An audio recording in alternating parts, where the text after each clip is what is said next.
ये इनका विलेज था कर्नाटका में, जो नेटिव विलेज होता है। तो जब ये शायद करीबन 4-5 साल का था तब ये, क्योंकि उससे तो बच्चे को ध्यान रहता नहीं है, तो ये अपने दादा दादी के घर पे गया हुआ था। तो इनकी जो दादा दादी थे वो वहाँ पे एक बड़ा मंदिर का टेम्पल था, मतलब मंदिर था तो शिवा टेम्पल, उसके ट्रस्टी थे वो।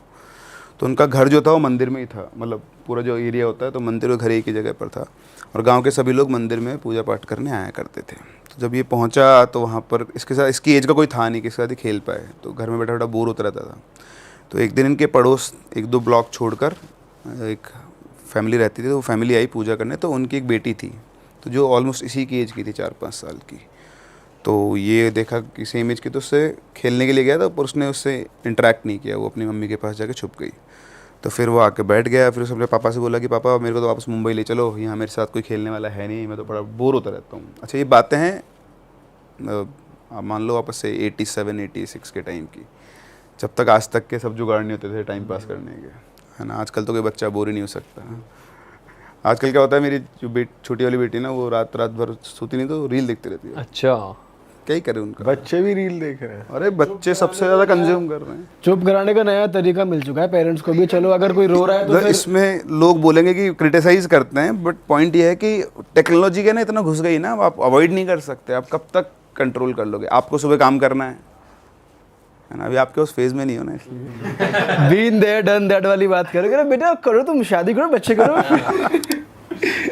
तो वो रहता है। तो ऐसे खैर उस टाइम पे नहीं था, तो वो बेचारा बोर हो रहा था, बच्चा खेलने वाला ही नहीं कोई साथ में। तो उसके पापा उसको लेकर गए उस लड़की के यहाँ।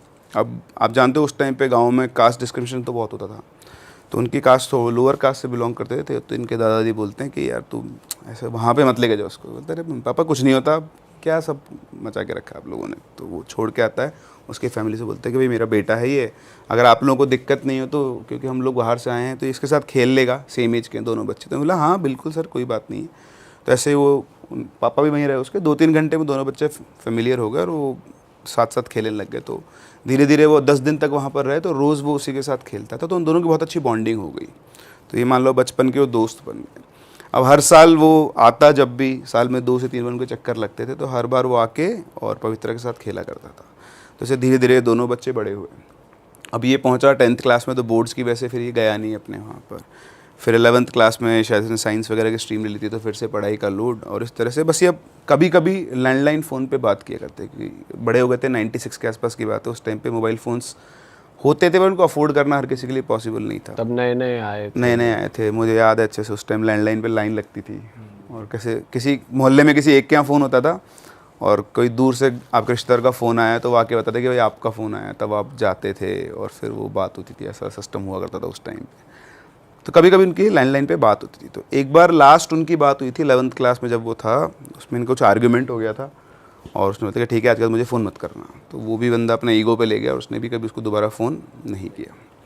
12th कंप्लीट हुई। 12th कंप्लीट होने के बाद फिर उसने सोचा कि अब मैं चलता हूँ गाँव, अब मैं पवित्रा से वहीं चल के बात कर लूँगा जो भी है डिस्कशन। तो वो वहाँ पहुँचता है, पहुँच के पहले अपने घर जाता है, और अपने घर जाने के बाद बैग वैग रख के सीधा दादी दादा से मिलकर सीधा वो पहुँच जाता है पवित्रा के घर की तरफ। लेकिन वहाँ जब वो पहुँचता है तो देखता है और जो घर था वो तो खंडर बन चुका था, मतलब कोई रहता नहीं है उसके अंदर। उसके आसपास के 1-2 घर जो वो भी खाली थे। तो समझ में नहीं आता, तो अपने दोस्तों के पास जाता है, जो 1-2 गाँव के बच्चे और थे, उनसे पूछते कि यार ये पवित्रा कहाँ गई। तो बोलते कि यार वो तो बहुत टाइम पहले ही चली गई यहाँ से, वो और उसकी फैमिली बेंगलोर शिफ्ट हो गए। तो बोले बेंगलोर में कहाँ? बोले यार हमको नहीं पता। फिर वो अपने घर आ गया वापस। वो सोचता रहा कि ऐसा कैसे हो सकता है, और अब उसको ये रियलाइज़ हो रहा था कि यार मुझे वापस फ़ोन कर लेना चाहिए था। तो मैंने 2 साल से कुछ बात करने की कोशिश ही नहीं की। फिर वो अपनी दादी के पास गया, तो दादी से पूछता है कि दादी ये कहाँ गई। तो बोलते बेटा वो तो बाहर चले गए यहाँ से छोड़ छाड़ के, तेरे को नहीं पता क्या? तो बोलते नहीं, बोले तेरी बात भी नहीं कभी। बोले नहीं। बोले कोई बात नहीं, छोड़, चले गए, तो अब क्या कर सकते हैं। तो उसने बहुत कोशिश की बेंगलोर का एड्रेस मिल जाए, कुछ पता चल जाए, और कोई कुछ बताते नहीं था, सबका यही था। फिर एक दिन वो इनका जो मंदिर था उसी मंदिर में बैठा हुआ था।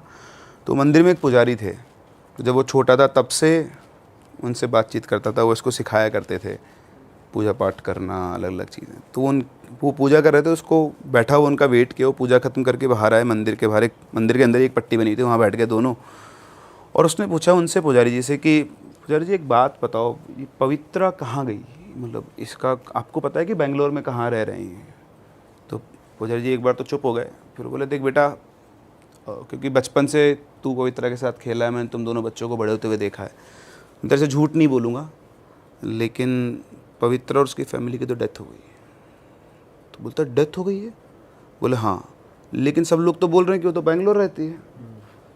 तो बोले वो तो तेरे दादा दादी उन्होंने सबको बोल रखा है कि जब भी वो आएगा तो उसको ये नहीं बोलना है कि उसके साथ कुछ हो गया है, क्योंकि उसका बहुत अटैचमेंट था उससे, तो इसलिए तेरे को सब ये बोलते हैं, लेकिन सच्चाई कुछ और है। तो बोलता है मुझे बताओ क्या सच्चाई है। तुमने बताया कि जब वो बड़ी हुई तो जब तुमने तो आना बंद कर दिया, 2-3 साल तुम नहीं आए थे, तो यहाँ पे क्या है, कुछ लोग अब जहाँ भी वो रहते थे तो कुछ इन्फ्लुएंशियल लोग हैं, उनके जो बच्चे हैं, लड़के थे उनके, तो वो उसको टीज़ किया करते थे। रास्ते चल रही है तो गलत जगह पर टच करना, इस तरह से छेड़ना उसको, उनकी गंदी नज़र थी उसके ऊपर। तो एक बार क्या हुआ कि वो रात के टाइम पे आ रही थी तो उसको उन्होंने छेड़ा, तो उन्होंने क्या कि पुलिस कंप्लेन कर दी। तो पुलिस कंप्लेन कर दी, उन्होंने पूरी रिपोर्ट की उनके अगेंस्ट। 2 दिन तक उनको जेल में रखा, लेकिन कोई एविडेंस था ना, छोड़ दिया। तो वो उन्होंने अपनी ईगो पे ले ली। फिर उसके बाद एक दिन रात के टाइम पर वो लड़के दोनों और उनके साथ 2 और लड़के वो इनके घर में घुसे। इनके मदर फादर को पकड़ा और उनके मुंह में कपड़े ठूंस दिए, तीनों के मुंह में, कि कोई आवाज़ नहीं आए बाहर। और फिर मदर फादर को उन्होंने पीटा जब तक वो मर नहीं गए। और उसके बाद उन सब ने पवित्रा के साथ मतलब सारा गलत काम किया, और तब तक कि बार बार जब तक कि उसकी मौत ही नहीं हो गई है। और उसके बाद घर को बंद करके वो सब चले गए। और पूरे मोहल्ले में किसी को कुछ भी नहीं पता। तो उसके बाद क्या हुआ कि 2-3 दिन तक कोई निकला नहीं, और 2-3 दिन बाद जो बदबू आना शुरू हुई तो उनका घर खोला तो देखा कि उन तीनों की डेड बॉडी पड़ी हुई है, और पवित्रा के शरीर पे कोई कपड़ा तक नहीं था। तो उसके बाद से फिर सब लोगों ने, पुलिस आई, सब कुछ हुआ, लेकिन इन्फ्लुएंशियल लोग थे, तो जैसे तैसे करके वो फ्री हो गए सब लोग। तो उसके बाद से इस घर में कोई नहीं रहता है। लेकिन जब इनका सब कुछ हो गया, रिचुअल्स वगैरह इनको, तो इस घर के अंदर से अलग अलग अजीब सी आवाज़ आना शुरू हो गई, जैसे कोई हेल्प के लिए चिल्ला रहा है। और कई बार जो अड़ोस पड़ोस के लोग थे उन्होंने पवित्रा की आवाज़ सुनी थी कि हमने तुम सबको बुलाया लेकिन कोई भी हमारी मदद करने नहीं आया। उनकी लोकल लैंग्वेज में ऐसी आवाज़ आती थी कि जैसे पवित्रा ही बोल रही है। तो आसपास के 1-2 घर और डर के मारे खाली छोड़ के वहाँ से निकल गए हैं। और तब से लेकर अब तक मतलब यही रहता है कि ये यहाँ कोई नहीं रहता है। बस यहाँ पर जैसे वही जो लड़के हैं गुंडे टाइप के और जो सारे थे, अब क्योंकि आसपास कोई नहीं तो वो यहाँ पे आते हैं, नशा वशा करते हैं, और ये सब है। अच्छा। और ये बेटा असली सच्चाई है। तो ये सुनते ही तो उसका तो बिल्कुल दिल बैठ गया कि यार ये सब तो मुझे पता ही नहीं था। और पवित्रा को वो खो चुका है, तो उसे बहुत दुख हुआ। उसको समझ नहीं था कि वो क्या करे। वो गया अपने घर पे और अपने रूम में जाकर बैठकर सोचने लगा कि वो क्या करे। तो फिर उसने डिसाइड किया कि अब जो भी है वो, अच्छा सब लोग ये बोलते थे कि वो उसकी स्पिरिट जो है उसी घर में, उसी खंडर में रहती है। तो उन्होंने डिसाइड किया कि अब वो तो जाएगा वहाँ। अच्छा, जब से सब इंसिडेंट हुए थे उसके बाद से जैसे वहाँ पे आके वो नशेड़ी लोग सब बैठने लग गए, ये सब हुआ। और वहाँ पे क्या 1-2 डेथ्स भी हो गई थी, तो ये आएगी सामने आपको। वो जो लड़के थे वो सब भी, उनकी भी मौत हुई है, और वहीं हुई है उसी घर के अंदर। तो वहाँ पे पुलिस पेट्रोलिंग करने लग गई। तो हर आधा घंटा 1 घंटे पुलिस की जिप्सी वहाँ पे आया करती, शाम को तो स्पेशली आया करती थी। और वो जो रास्ता था शाम को 5 बजे उस रास्ते से कोई नहीं गुजरता था, क्योंकि जो भी वहाँ गुजर गया और उसने कभी भी किसी भी केस में इन केस पवित्रा के साथ मिसबिहेव किया हुआ था, जब वो जिंदा थी तब, तो वो उनको पजेस कर लेती थी, ऐसा कुछ होता था। तो जो लड़के थे जिन्होंने रेप किया था और जो फिर फ्री घूम रहे थे, तो कभी ना कभी वो उस रास्ते से गुजरे हैं, और गुजरने के बाद दोबारा ज़िंदा नहीं बचे वहाँ के पास। तो वो जो चारों थे, वो चारों की तो डेथ हो गई थी उससे, तो उन सबसे तो उसने बदला ले लिया था अपना। तो इसलिए वो घर हॉन्टेड था, और गली में रात के टाइम कोई नहीं गुजरता था। तो 5 बजे के आसपास गौरव पहुंचा वहाँ पर। तो उनका जो घर था, उसके घर के सामने एक छोटा सा पार्क था जहाँ पे वो दोनों बचपन में खेला करते थे। और उसी पार्क के एक बेंच थी, उसके ऊपर वो बैठा हुआ था और उस घर को देख रहा था। फिर उसने चारों तरफ देखा कोई नहीं है, तो उस घर के अंदर चला गया जो हॉन्टेड घर था। तो घर के अंदर पहुंचा, 5-7 मिनट वो बैठा, एक जगह पर जाके बैठ गया। तो बैठते उसको एक अलग टेम्परेचर ड्रॉप फील हुआ, ठंडा सा। और फिर उसके बाद उसको आवाज़ आई कि तुमने बहुत देर कर दी गौरव आने में। तो उसको पवित्रा की आवाज़ आई। उसने चारों तरफ देखा, कोई, पहले उसका नाम बोला उसने गौरव, फिर उसने बोला कि, तो उसने चारों तरफ देखा तो उसको कोई नहीं दिखा। फिर चुपचाप बैठ गया।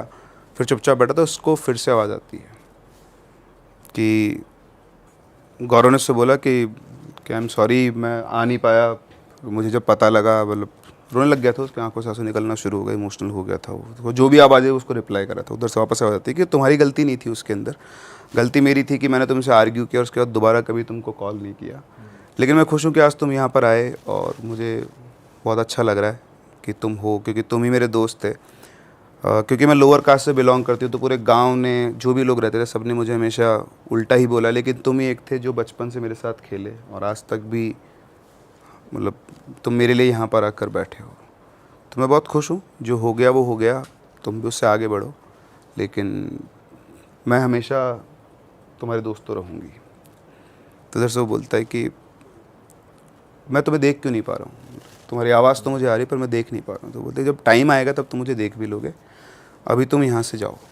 तो बोलता है कि नहीं मैं तो अभी रुकूंगा। बोला नहीं, अभी तुम यहाँ से जाओ, क्योंकि तुम्हें खतरा हो सकता है, क्योंकि सेफ़ नहीं, पुलिस वगैरह, मतलब उसका वैसा था। तो उसने बोला कि ठीक है। उसके कहने पर वो उठ के वहाँ से चला जाता है, आता है, खूब रोता है।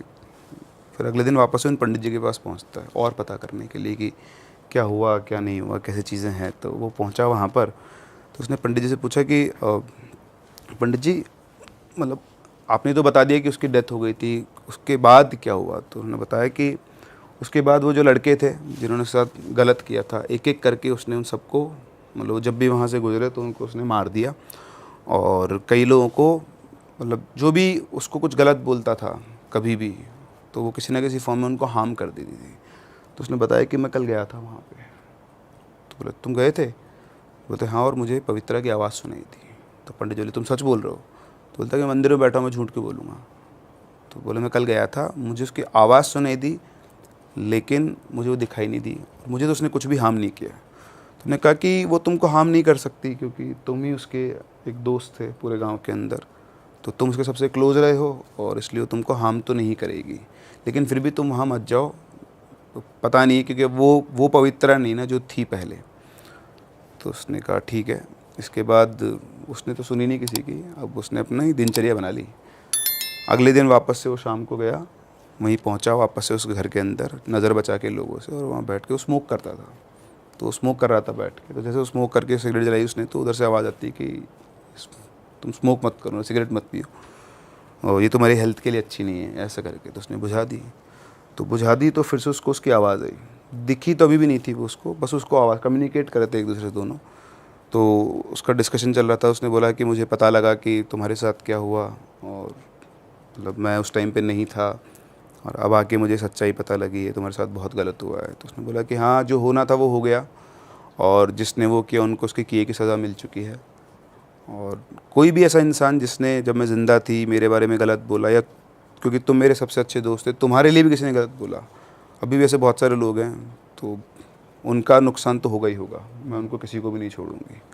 तो बोलता है कि नहीं, अब तो ऐसा कोई है नहीं, तुम, मतलब पता नहीं मैं क्या बोलूँ क्या नहीं बोलूँ, मुझे समझ में आता कि मुझे तुम दिखते तो हो नहीं, और अब मैं कुछ कर भी नहीं सकता हूँ, लेकिन हाँ बस ये है कि मैं यहाँ आता हूँ तुमसे बात करने के लिए।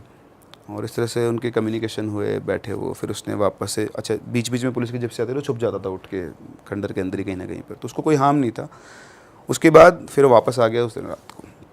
अब रात को जब वो आया वापस, तो उनके घर के जो पुजारी, मंदिर में ही थे पुजारी जी, तो कोई आते हैं, गेट बजाते हैं लोग, तो गेट बजाते हैं तो पुजारी जी को जगाते हैं, तो ये लोग भी उठ के आ जाते हैं। तो बोलते हैं कि वो एक लड़का है सुरेश, उसके अंदर किसी की आत्मा आ गई है, और वो बहुत अजीब सा बिहेव कर रहा है। उसके पेरेंट्स से आते हैं एक्चुअली कि हमारे लड़के को पता नहीं क्या हो गया है, घर पे आके बहुत अजीब सा बिहेव कर रहा है, और हमने उसको एक कमरे में बंद किया हुआ है, वो उसकी बहन को मारपीट कर रहा है, हमसे मारपीट कर रहा है, तो आप जल्दी चलो। तो पुजारी जी जाते हैं, तो ये समझ तो जाते हैं कि वो कहीं ना कहीं पवित्र है। तो इधर से गौरव बोलता है कि मैं भी चलूँ आपके साथ। तो बोलते नहीं नहीं, पहले मैं देख के आता हूँ, अगर तुम्हारी ज़रूरत होगी तो मैं बता दूंगा तुमको। तो वो वेट करता है पंडित जी का, वो जाते हैं, वापस से आते हैं, और उसको सारा इंसिडेंट बताते हैं कि उसके अंदर कोई बहुत पावरफुल स्पिरिट आ गई है, और वो बहुत अजीब सा भी, खुद को भी हार्म कर रहा है, सबको हार्म कर रहा है। तो उसने पूछा वो पवित्र है क्या? तो पंडित जी बोलते हैं लग तो ऐसे ही रहा है कि वो है, और देखते हैं, एक तांत्रिक को बुलाया है जो उसको कंट्रोल कर सकता है। तो उसने बोला कि पंडित जी मैं चलूँ आपके साथ एक बार? तो उसके पापा बोलते, उसकी जो फैमिली बोलते हैं नहीं नहीं, तेरे को जाने की ज़रूरत नहीं है। तो पंडित जी के पास जाता, बोलते हैं पंडित जी आप मेरे को लेकर चलो, अब तो बड़ा हो गया था, क्योंकि तो हो सकता है मैं एक बार कोशिश करता हूँ। तो उसके पापा ने मना कर दिया कि नहीं नहीं। तो पंडित जी ने समझाया कि देखो साहब, ये 2 दिन से जा भी रहा है उस खंडर में, ये उससे बातचीत भी करा जैसे बताता है, तो इसको वो हार्म नहीं करेगी, आप चिंता करो, साथ में मैं जा रहा हूँ। हो सकता है कि उस लड़के की भी ज़िंदगी का सवाल है। तो वो जाते हैं अंदर, तो वहाँ पहले तांत्रिक पहुँच चुका होता है। तो तांत्रिक होता है, पुजारी होते हैं, गौरव होता है, तीनों वहाँ पहुँचते हैं। और पहुँचने के बाद वो लोग बोलते हैं कि तांत्रिक घुसरान बोलता है कि ये बहुत शक्तिशाली है और इसके लिए तो मतलब थोड़ा वो करना पड़ेगा। तो गौरव बोलते हैं कि आप रुक जाओ, मैं इसको हैंडल कर लूँगा।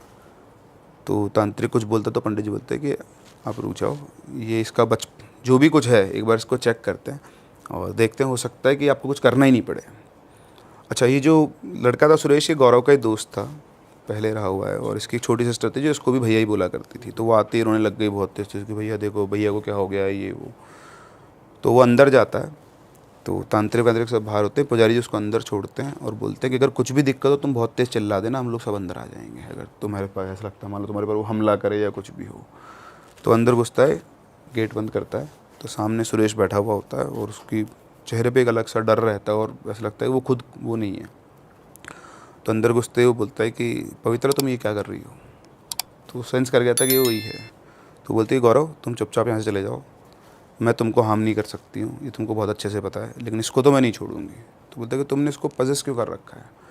बोले शायद तुम भूल गए वो दिन जिस दिन तुम और मैं आ रहे थे, और जब मैं आ रहे थे तो इसने मेरी कास्ट को लेकर और मुझको बहुत उल्टा सीधा बोला था। उस दिन तुम इससे लड़ गए थे और जब लड़ाई तो इसने तुम्हारे पेट में लात मार दी थी और मुंह पे भी, तो तुम्हारा खून निकल गया था और मेरे लिए बहुत गलत गलत बोला था।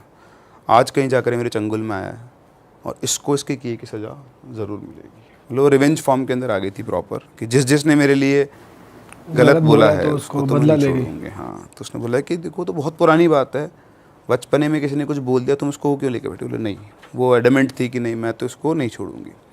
फिर समझाया कि देखो तुम भी एक लड़की रही हुई हो, इसकी जो सिस्टर है वो मुझे भैया बोलती है, अगर तुमने इसको कुछ हार्म कर दिया तो सोचो इसकी फैमिली का क्या होगा। तो बोलती मुझे उससे कोई मतलब नहीं है किसका क्या होगा क्या नहीं होगा, तुम चुपचाप यहाँ चले जाओ। तो मैं पहले ही बोल चुकी हूँ, वापस से बोल रही हूँ कि ये तो नहीं बचेगा, लेकिन तुमको मैं कुछ भी नहीं कर सकती। तो बोलता है कि अगर तुम मुझे दोस्त मानती हो तो उस दोस्ती के वास्ते बोल रहा हूँ कि इसको छोड़ दो, ऐसा मत करो, कोई बात नहीं, इसको माफ़ कर दो, इसने तुम्हारा उससे ज़्यादा तो कोई नुकसान नहीं किया। तो वो नहीं मानी, तो उसने जाके क्या उसका हाथ पकड़ा सुरेश का। तो उसका जो हाथ था उसको हाथ में ही फोर्स फील हो रहा था कि बहुत स्ट्रॉन्ग फोर्स है। तो उसने बोला कि तुम मेरी बात को समझो, ऐसा कुछ नहीं है, ये तो आप इसकी फैमिली का क्या हो गया, मर गया कुछ हो गया। तो उसने बहुत समझाया उसको, समझाने उसने बोला कि ठीक है तुम हो इसलिए मैं इसको छोड़ रही हूँ। तो जैसे उसने बोला एकदम से उसका हाथ ढीला पड़ गया और उसके पास में से एक ठंडी सी हवा सी निकली और सब नॉर्मल, सुरेश नॉर्मल हो गया। बहुत ज़्यादा थकान से उसको फील हो गई थी, तो उसको तो लिटा दिया, बाहर निकला गेट से, बोलता है कि अब सब ठीक है। फिर वो पुजारी जी के पास गया, तो पुजारी जी ने पूछा कौन थी, तो वो पवित्रा ही थी, मैंने उसको समझाया है और अब वो चली गई है। तो यहाँ पे जाके ये वाला इंसिडेंट ख़त्म हुआ। तो अब सबको ये पता लग गया कि भाई गौरव जो है ना उसको ये हार्म नहीं करती है। तो वहाँ से वो निकलता है। अब निकलने के बाद अपने घर पहुँचता है, वो पंडित जी साथ में आते हैं। फिर वहाँ पे आके उसके फादर से इनका डिस्कशन होता है। तो उसके फादर को पंडित जी ने सबको समझा दिया कि देखो सर ये जा भी रहा है, इसको कोई हार्म नहीं हुआ है, और वो आज भी जो हुआ है वो लड़का इसी की वजह से आराम से बच पाया है, वरना कुछ भी हो सकता था। तो उसके फादर भी समझते थे। तो उन्होंने पंडित जी ने कहा कि देखो गौरव तुम ही हो जो अब उसको मुक्ति दिला सकते हो, तो तुम उससे बात करो और ये देखो कि क्या हो सकता है क्या नहीं हो सकता है। तो उसके फादर पहले तो थोड़ा वो रेजिस्ट करे, फिर उनको समझ में आ गया कि ठीक है। उन्होंने बोला कि ठीक है ये बिल्कुल सही है, क्योंकि ऐसे अगर गांव में चलता रहेगा तो फिर कोई सोल्यूशन नहीं निकलेगा। तो अगले नेक्स्ट डे मतलब वापस से गौरव शाम को वही 5-6 बजे के आसपास वहीं पे जाता है। तो उसको कोई आवाज़ नहीं आती, बहुत देर तक बैठा रहता है। फिर वो वापस से सिगरेट जलाता है। तो जैसे ही सिगरेट जलाता है वापस से उसको आवाज़ आती है कि तुम स्मोक मत करो, मतलब सिगरेट नहीं पीनी है तुमको। उसने बोला मैं पी नहीं रहा था, तुम आई नहीं रही थी तो मेरे को जलानी पड़ी। फिर उसने बोला कि थैंक यू तुमने मेरे कहने पे कल उसको छोड़ दिया सुरेश को, है ना। और तो उसने बोला कि तुमको बीच में नहीं आना चाहिए था। बोलता मैं बीच में नहीं आता, लेकिन तुमको पता है कि उसका इतना बड़ा कोई वो था नहीं, वो तो जो पास था वो हो गया, उसको छोड़ना था और उसकी फैमिली का क्या होता है इसलिए। तो ऐसी बातचीत हुई उनके बीच में। फिर वो बोलता है कि मैं इतने दिनों से यहाँ आ रहा हूँ, मैं तुम्हारी आवाज़ सुन सकता हूँ लेकिन मैं तुमको देख नहीं सकता, मेरे को तुमको देखना है। तो बोलती कि तुम मुझे देख पाओगे लेकिन जब सही टाइम आएगा। तो बोलता सही टाइम कब आएगा। तो पूछती कि तुम कितने दिन और हो यहाँ पर। बोलते कि मैं 4 दिन और हूँ। बोले ठीक है तुम आज रात को 8 बजे के बाद आना, फिर तुम मुझे देख पाओगे, लेकिन सिर्फ तुम ही मुझे देख सकते हो, कोई और नहीं देख पाएगा। तो बोलता है ठीक है। बोलते तुम अभी जाओ और करीबन 8 बजे के बाद ही वापस आना। तो 8 बजे के बाद वापस आता है, अंदर पहुंचता है, बिल्कुल अंधेरा। तो बैठता है वहाँ जाकर, थोड़ी देर बैठ के फिर वापस से बातचीत शुरू होती है। तो बातें करते करते अचानक से उसकी आंखों के सामने एक लाइट आती है वाइट कलर की, और थोड़ी देर के अंदर वो लाइट पूरा उसकी फ्रेंड का फॉर्म ले लेती है, जो लास्ट टाइम उसने उसको देखा हुआ था उसी फॉर्म के अंदर। तो उसको देखते वो रोना शुरू कर देता है, रोते रोते बहुत देर तक रोता है, फिर अपने आप को संभालता है, फिर वो बातचीत करते हैं आपस में। तो उससे बोलता है कि मतलब तुम्हारी जो जगह है मतलब मेरी लाइफ में, वो एम्प्टीनेस तो हमेशा रहेगी, क्योंकि तुम मेरी चाइल्डहुड फ्रेंड रही हो और उसको कोई रिप्लेस नहीं कर सकता।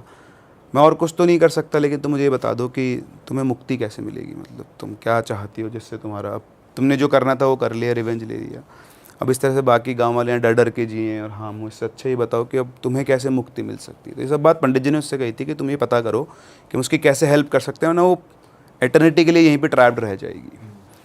तो उसने कहा कि मुझे ज़्यादा कुछ नहीं चाहिए, ये जो जगह है जहाँ ये घर है इसको हटा कर यहाँ पर एक चिल्ड्रंस पार्क बना दो, और ये हर कास्ट के बच्चों के लिए ओपन रहना चाहिए। मतलब ये जो कास्टिज्म वाला सिस्टम है इसको आप थोड़ा सा वो डाइल्यूट कर दो, कि गांव के अंदर उसने बहुत इस चीज़ को झेला है और वो आगे जनरेशन्स में ये चीज़ को झेलना नहीं चाहती है।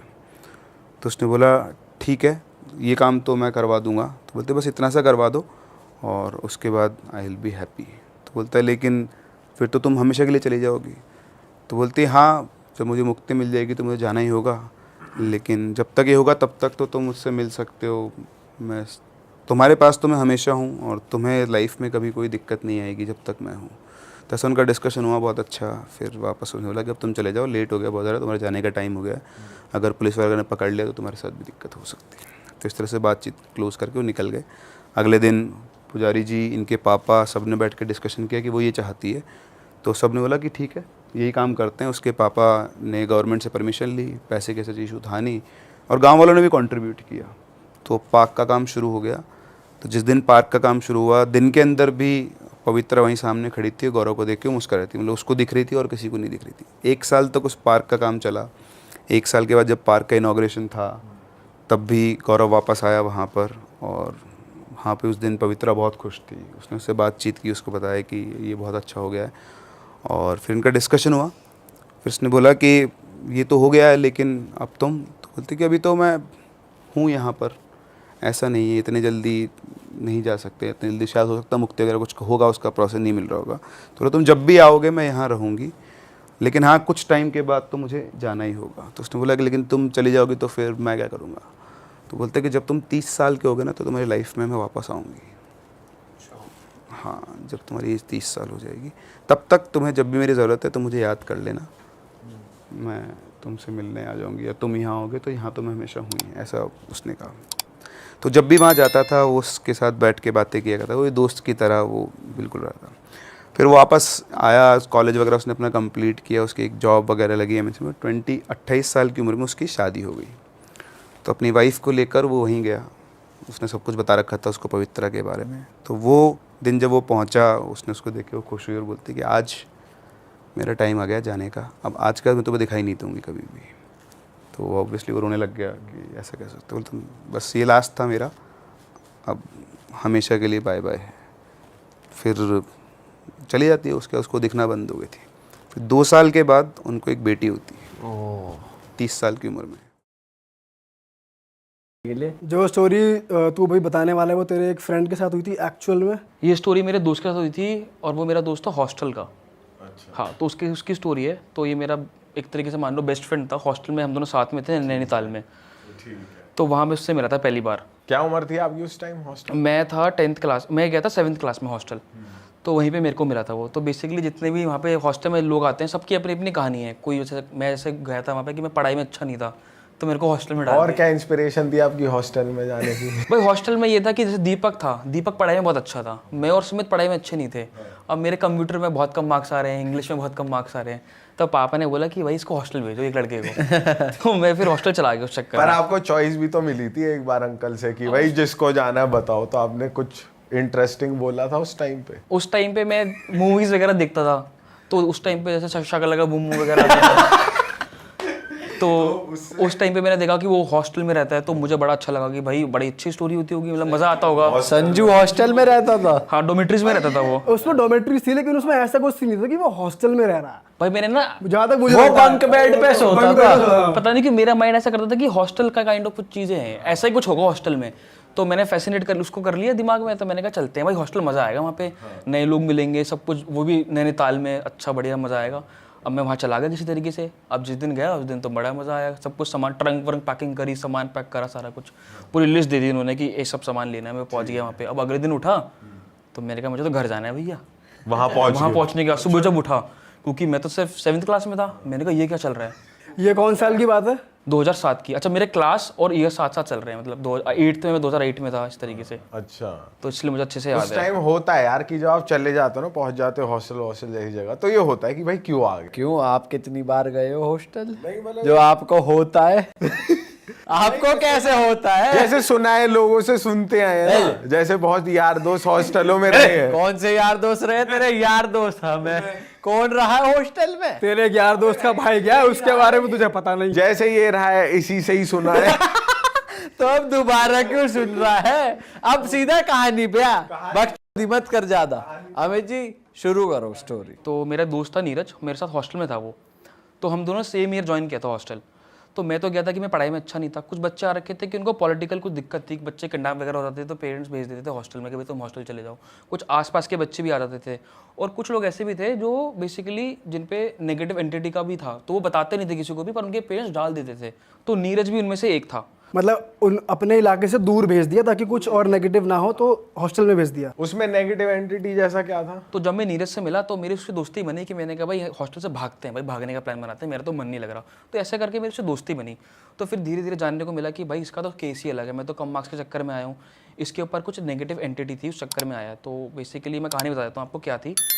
2000 के आसपास इसके मॉम डैड हिमाचल प्रदेश से दिल्ली आए थे रहने के लिए। तो उस टाइम पे जब ये आए थे तो ज़्यादा पैसे नहीं थे इस फैमिली के पास। तो 2000 के आसपास जब ये घर पर आए तो उन्होंने छोटा सा घर खरीदा भजनपुरा वगैरह साइड, दिल्ली में ही है। तो वहाँ पर आए, उनकी दोस्ती यारी हुई अपने आस पड़ोसियों से।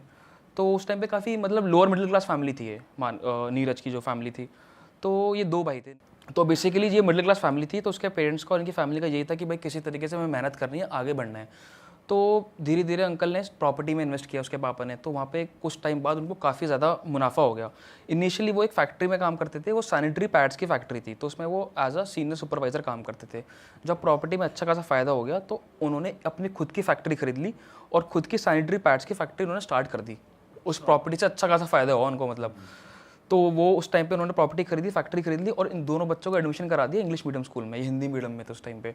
तो बढ़िया मतलब एक ग्रोथ मिल गई थी फैमिली को, मिडिल क्लास से थोड़ा अपर मिडिल क्लास में आ गए थे फैमिली। तो आसपास के लोग भी थे जो जिनको पता लगा इस बारे में। तो ये दोनों भाइयों का एक ये सीन था कि हर संडे को, जैसे गली के बच्चे क्रिकेट खेलने नहीं जाते, तो ये लोग भी अपना क्रिकेट खेलने जाते थे गली के जस्ट पीछे। तो वहाँ पर एक लड़का था सत्यम, पूरे 7-8 लोग थे। तो ये लोग अपना क्रिकेट खेलते थे वहाँ पे, बैट बॉल से अपना जो भी खेल रहे हैं, कोई चौका छक्का मार रहा है। तो सत्यम की और नीरज की लड़ाई हो गई बहुत ज़्यादा। एक दिन तू मैं हुई, गाली गलौच हुई, और एकदम बल्ले बल्ले से मार दिया, यहाँ पे खून वून निकाल दिया, उसके मुंह पे भी बैट मार दिया। दोनों ने एक दूसरे को कहा या एक पिट गया कोई? यही पिटा है, नीरज पिटा है। उसने बहुत ज़्यादा मार, सत्यम बड़ा था उससे एक्चुअली 2 साल, तो उसने मार दिया उसको। और बाद में अचानक से उसके पीछे भी पकड़ के उसके बाल खींच लिए, और उस टाइम पे लड़ाई हो गई। फिर उसका भाई आया, बड़ा भाई नितिन, तो लड़ाई छुड़ाई, फिर वो घर आ गए। और उस टाइम पे बच्चों में ये सीन था कि लड़ाई जब हो जाती है तो घर में बताता नहीं है कोई भी आके कि भाई मुझे फिर खेलने नहीं जाने देंगे।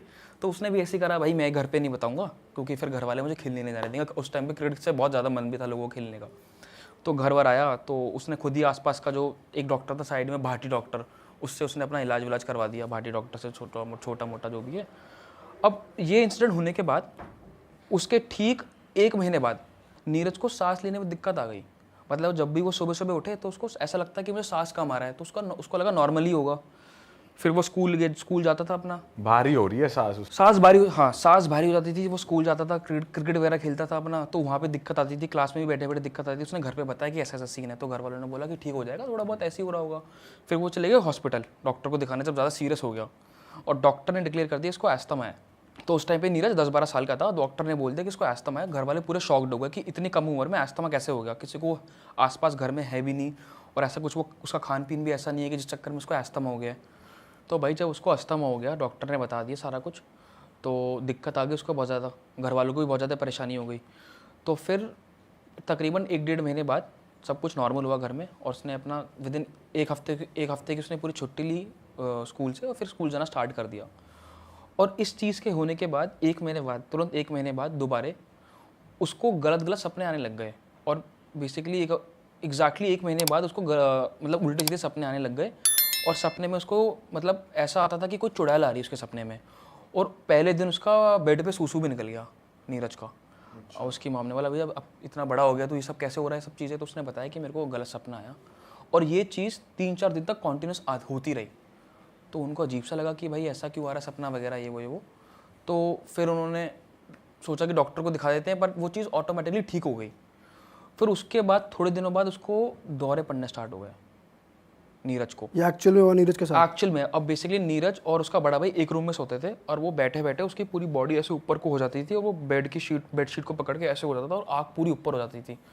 अब उसने घर पे बताया उसके बड़े भाई ने रात में कि इसको तो ऐसा हो रहा है, वो भी एक बहुत बड़ी दिक्कत घर वालों के लिए। तो फिर उसका दोबारा डॉक्टर का ट्रीटमेंट चला, वो दोबारा प्रोसेस में गया, और पूरा उसको 6 महीने लगे इस चीज़ से उभरने में, पर 90% वो रिकवर हो गया। फिर भी उसका थोड़ा बहुत इम्पैक्ट था उसकी बॉडी पे ये सब चीज़ों का।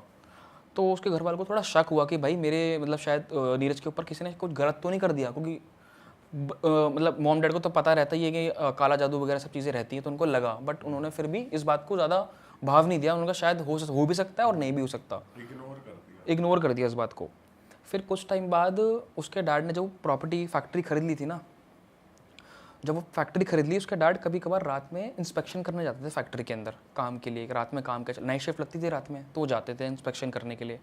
तो पता नहीं एक रात को मानस ने बोला कि तो एक रात को जो है नीरज ने भी बोला कि मेरे को भी जाना है फैक्ट्री में रात में। अगले दिन सैटरडे था, उसने बोला मेरे को भी जाना है भैया फैक्ट्री में रात को 11 बजे। तो उसने काफ़ी इज्जत करी। उसके पापा ने पहले मना किया भाई मत जा करके, रात का समय है, बट वो माना नहीं, उसने कहा नहीं मेरे को जाना है।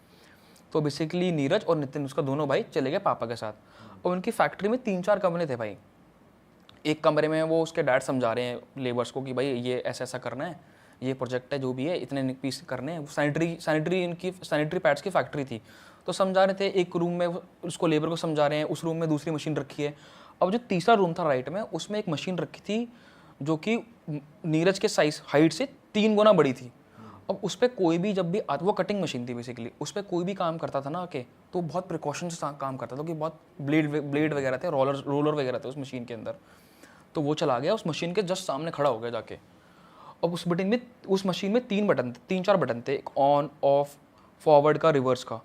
तो वो जाके रोलर के सामने खड़ा हो गया मशीन के सामने। उनको लगा लेबर को कि भाई खड़ा हुआ है, कोई दिक्कत नहीं है। उसने क्या करा, रोलर के बीच में अपना हाथ डाल दिया ऐसे करके, और हाथ डालने के बाद तुरंत ऑन कर दी मशीन, खुद ही ऑन कर दी। और ऑन करने के बाद वो मशीन ऐसी थी कि 1 सेकंड में 2 बार रोल होती थी। अब वो उसमें घुस गया, और जब वो अंदर घुस गया तो वो रोल होने लग गया। आसपास के सब लोग देखने लगे, लेबर चिल्लाने लगी। उसके फादर भाग के आए उस वाले रूम से, देखा तो खून वहाँ पे टपका पड़ा। उसके पापा ने हड़बड़ी में ऑफ की जगह रिवर्स वाला बटन दबा दिया। अब जब उन्होंने रिवर्स वाला बटन दबाया तो वो उस मशीन ने उसको उल्टा फेंक के मारा। जब उसको उल्टा फेंक के मारा तो उधर बहुत सारी कीलें रखी हुई थी, क्योंकि सैनिटरी पैड की वो मशीन थी, तो कीलें वगैरह भी रखे रहती थी कोने में। वो जाके गिरा कीलों पे, वो कीलें भी उसकी पूरी बॉडी पे एकदम आ गई, फेस वगैरह पे पूरा उसका लग गया कील, और वो एकदम जाके गिर गया। उसका जो राइट हैंड जो था वाला, वो पूरा कट हो गया यहाँ से, चेस्ट से लेके यहाँ तक पूरा कट हो गया, 90% पूरा कट ही हो गया। और मांस वास भी साइड में गिरा पड़ा था वहाँ पे, खून। तो भाई डॉक्टर ने मना कर दिया कि 80-90% हाथ कट चुका है इसको हाथ को कटवा दो आप। तो उसके पापा ने इंसिस्ट किया कि नहीं भाई आप इसको पूरा ट्राई करो और हाथ जोड़ने की पूरी कोशिश करो। तो उसका जो मांस निकला हुआ था ना बाहर, पूरा अंदर लगाया, हाथ जोड़ा। फाइनली उसको 1.5 साल लगा हाथ को रिकवर होने में। और आज भी उसका जो राइट हैंड है ना, अपने लेफ्ट हैंड से 2 इंच लंबा है, ये चीज़ हो रखी है। और डॉक्टर ने तो मना कर दिया था कि हाथ में जोड़ देता हूँ पर ये मूव नहीं होगा।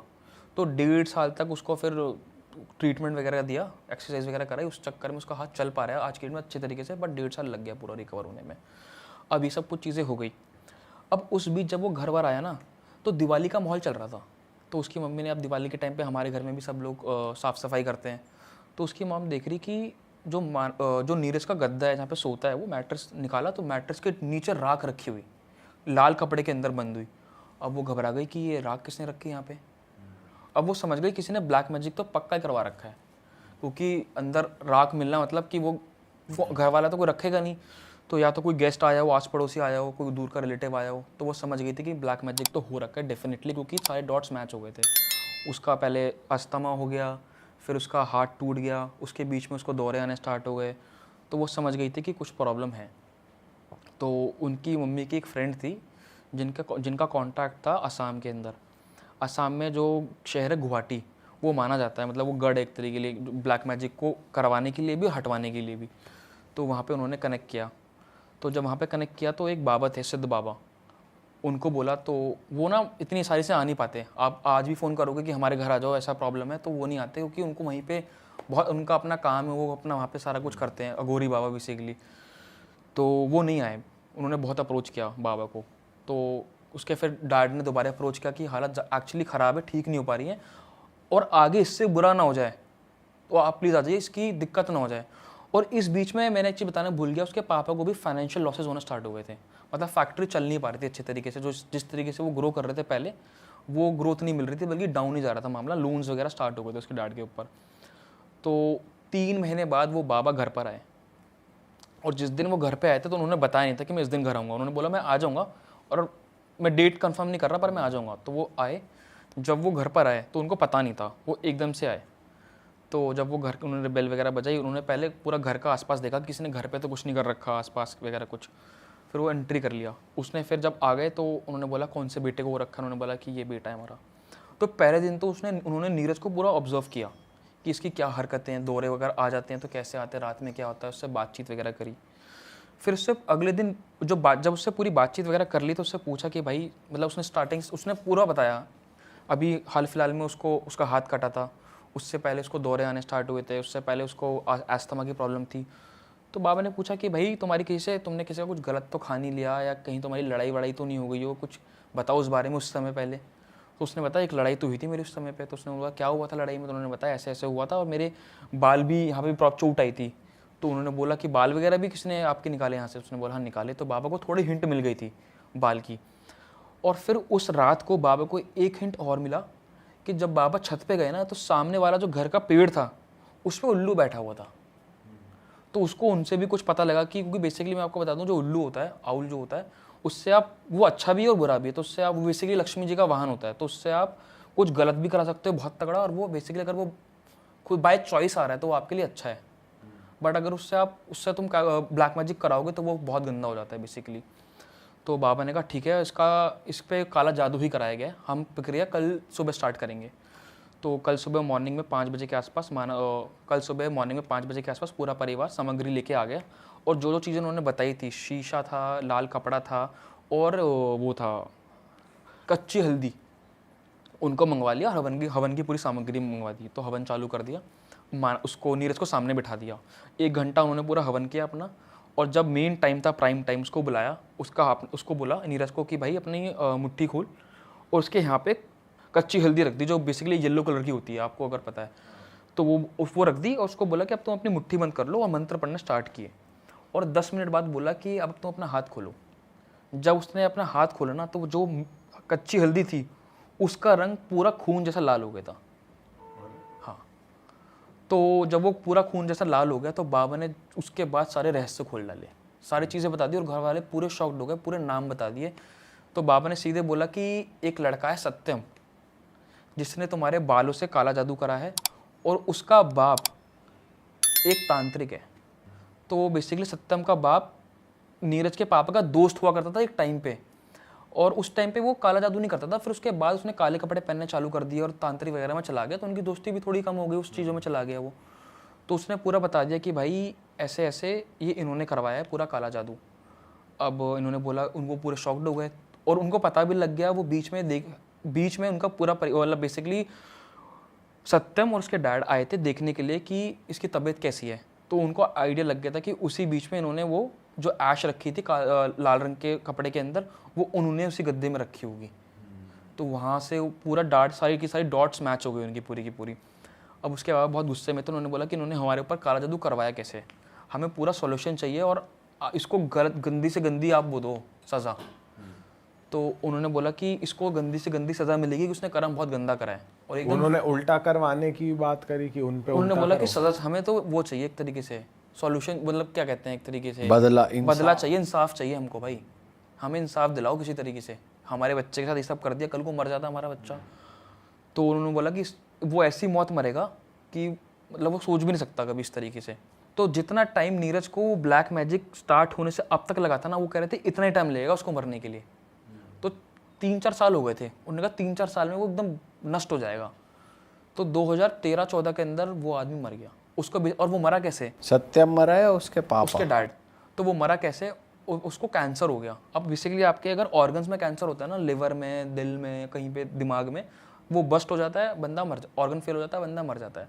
बट अगर आपके गले में अगर है ना बेसिकली कैंसर, तो आप इतनी आसानी से नहीं मरोगे, क्योंकि वो धीरे धीरे फैलता है। वो ऑर्गन तो है नहीं, कुछ मल्टी फेलियर तो ऑर्गन फेलियर तो हो नहीं रहा, वो धीरे धीरे करके इस तरीके से एकदम जैसे कहते हैं कीड़े पड़ जाना शरीर में, उस तरीके से मरा है वो आखिरी में आके। नीरज इस टाइम वहाँ कैसे आया हॉस्टल में? उसके बाद आया या बीच में आया? हाँ, उसके जब सब कुछ हो गया, पूरा पूजा वूजा हो गई, तो उसके डैड ने सोचा कि भाई अब मैं इसको हॉस्टल भेज रहा हूँ, क्योंकि मैं नहीं चाहता कि यहाँ पे और इस तरीके से कुछ गलत चीज़ें हों मेरे बच्चों के साथ। तो नीरज फिर उस टाइम पे हॉस्टल पहुंचा और मैं भी उसी टाइम पे यहाँ से हॉस्टल पहुंचा था अपने घर से। तो नीरज और तू 7th क्लास में मिले थे? नहीं, नीरज और मैं 10th क्लास में मिले थे। अच्छा, नीरज और तू 10th में मिले थे। हाँ, उसके साथ ये कहानी 7th के आसपास हुई, 6-7 में। ओके। उसके बाद उसको कुछ नहीं हुआ जब वो हॉस्टल चला गया, और मतलब उस दौरान कुछ नहीं? पर हाँ, बट मेरी है ना मेरी अभी कल परसों बात हुई उससे, तो नीरज से, तो वो कह रहा अमित आज भी ना हल्का फुल्का मेरे को चीज़ें हो जाती हैं। दौरे पड़ना और ऐसा दौरे पड़ना नहीं, जैसे उसका अभी प्लास्टर, बुरा सपना ना प्लास्टर चढ़ा उसका, अभी पैर का कभी हो गया कुछ इस तरीके से, तो टूट जाता है। कह रहा है मुझे लगता है कि अभी भी थोड़ा बहुत इम्पैक्ट है उन चीज़ों का, क्योंकि जो उसने काला जादू करवाया था ना, जो उल्लू से काला जादू करवाया था ना उसने किसी के थ्रू, मतलब एनिमल का वो लेके, तो वो बहुत खतरनाक होता है। और उसका हाथ वाथ अब सही है जो टूट गया था? भाई उसने मुझे फोटो शेयर करी है, मैं आपसे शेयर कर दूंगा फोटोज। तो पूरा यहाँ से लेके ये पूरा 101 स्टिचेस आए थे उसके, बताना भूलिए मैं आपको, 101 टाके अलग आए थे उसके पूरे शरीर में, तब जाके हुआ है। बाप रे। बॉडी मारन क्रिया ही करा दी एक तरीके की। और ये भी पता लगा कि वो चिढ़ता था उस टाइम पे, क्योंकि जब वो इनिशियली हिमाचल से आए थे उसकी फैमिली, तो बहुत मिडिल से भी नीचे थी उसकी फैमिली, धीरे धीरे ग्रो करती रही, वो चिढ़ गए बहुत ज़्यादा उस चीज़ से, और फिर इस तरीके से नीरज के ऊपर ही सब करवाया। और इनफैक्ट फाइनेंशियली भी वो बहुत डाउन हो गए थे, मतलब ख़त्म ही करना चाह रहे थे परिवार को।